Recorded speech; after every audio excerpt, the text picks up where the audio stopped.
In this tutorial, we're going to discuss how to find somebody's age just by knowing their birthday and then having that display dynamically on the spreadsheet. So right here we have our personnel database, and you can see I added a new column under the K column called age. Right next to it we have all of the birthdays for each of our employees. So the very first thing we're going to do, because in order to calculate this, we're going to use a formula, and we're going to start out with equal sign.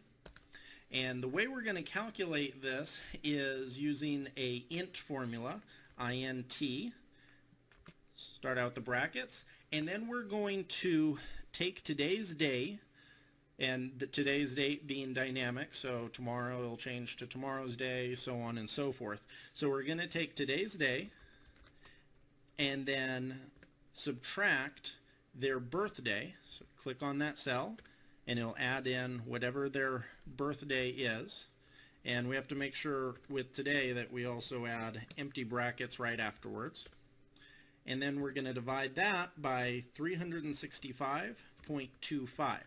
Now when you may wonder why we're adding the 0.25, and it's because of the leap year. We have to make sure that we include that, or else eventually as time goes on the spreadsheet would actually become obsolete and it'd be inaccurate. With its current formula at 365.25, it won't start to become inaccurate for about 400 years, so you should be good. Now, in this formula, it is important because Excel does not read these from left to right.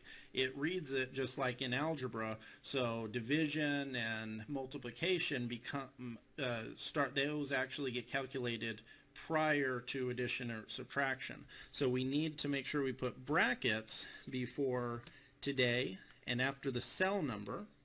And so that way brackets always get calculated first. So the way Excel is going to do it, they're going to subtract the day, then divide it by the year.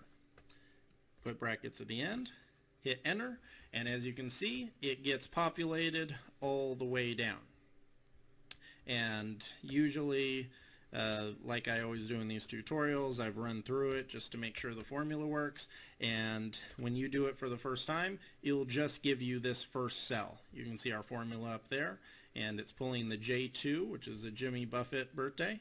To calculate this for all of them, you take the fill box, scroll, pull it, drag it all the way down, and you can see the birthday for each one of the employees is now there. You have all the way from 25 years old all the way past 60 years old.